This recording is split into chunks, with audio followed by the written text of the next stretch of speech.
एक बहुत पुराना बरगद का पेड़ था। उसी पेड़ के पास एक गांव था। गांव का कोई भी इंसान रात को उस पेड़ के पास से गुजरने से डरता था।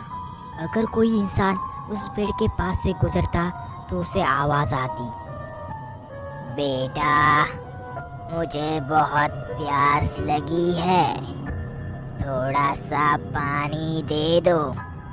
मैंने बहुत समय से पानी नहीं पिया, थोड़ा सा पानी दे दो। और वो ये आवाज सुनकर वहां से भाग जाते। गांव वालों को लगता उस बरगद के पेड़ के ऊपर एक चुड़ैल है जो पानी मांगती है। हमने अगर उसे पानी दिया तो हम मर जाएंगे, ऐसा गांव वालों को लगता था। इसलिए कोई भी गांव वाला रात को उस पेड़ के पास से नहीं गुजरता। उसी गांव में राम नाम का एक किसान था जो अपनी बूढ़ी माँ के साथ रहता था। वो बड़े कष्ट से अपनी खेती करता, पर उसके खेत में अच्छी फसल नहीं आता। राम बेटा, थोड़ा खाना खा लो, फिर जाना खेत में। राम खाना खाने बैठता है और अपनी माँ से कहता है, माँ, इतना ही खाना, बर्तन में तो कुछ बचा ही नहीं, फिर तुम क्या खाओगी?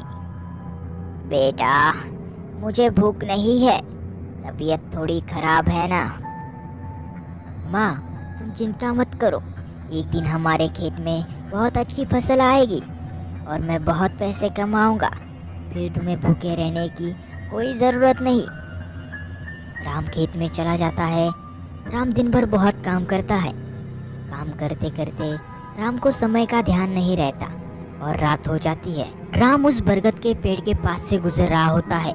तभी उसे उस पेड़ में से आवाज़ आती है, बेटा, थोड़ा पानी पिला दो, बहुत ज़्यादा प्यास लगी है। राम डर गया था, पर वो सोचता है, लगता है इस पेड़ को बहुत ज़्यादा प्यास लगी है।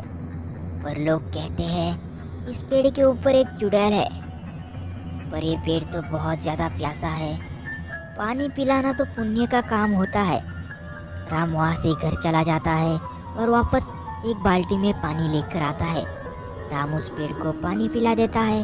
पानी पीकर वो पेड़ बहुत ज़्यादा खुश हो जाता है और राम से कहता है, मैंने आज तक बहुत गाँव वालों से पानी मांगा, पर किसी ने भी मुझे पानी नहीं पिलाया, पर तुमने ऐसा नहीं किया, तुमने मुझे पानी पिलाया, तुम्हारा बहुत शुक्रिया। और उस पेड़ के मुंह से एक सोने का सिक्का निकलता है और ज़मीन पर गिरता है। और पेड़ उससे कहता है, ले जाओ, ये तुम्हारा ही है। राम वो सिक्का लेकर घर निकल आता है।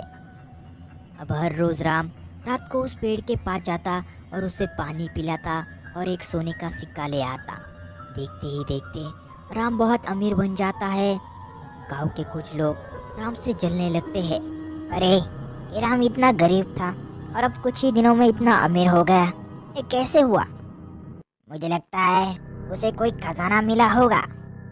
अरे, वो राम हर दिन बरगद के पेड़ के पास जाता है, कुछ तो गड़बड़ है, हमें देखना होगा। रात को गांव वाले राम के पीछे जाते हैं। राम उस बरगद के पेड़ को पानी पिलाता है और सोने का सिक्का लेकर वहां से निकल जाता है। ये सब होते हुए वो तीन गांव वाले देख लेते हैं और वो उस बरगद के पेड़ के पास जाते हैं और उससे कहते हैं, अरे ओ पेड़, हमें भी सोने के सिक्के चाहिए, मुझे पानी पिलाओ और ले जाओ।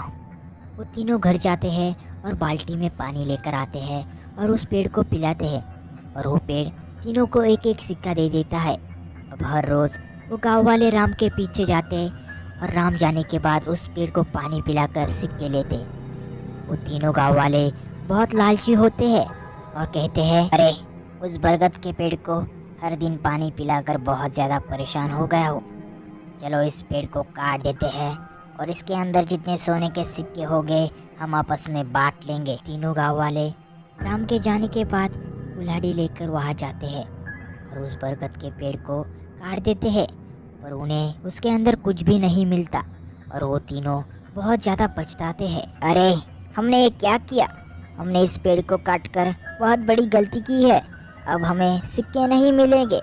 हमने जो किया है अब हम कुछ नहीं कर सकते, पर हमारे पास जितने सिक्के जमा है हम उन्हें बेचकर कुछ पैसे लेंगे। पर उन्हें ये नहीं पता था कि उन्होंने जो सिक्के जमा किए हैं वो धीरे धीरे गायब हो रहे हैं और उनके सारे सिक्के गायब हो जाते हैं। दोस्तों, लालच बुरी बला होती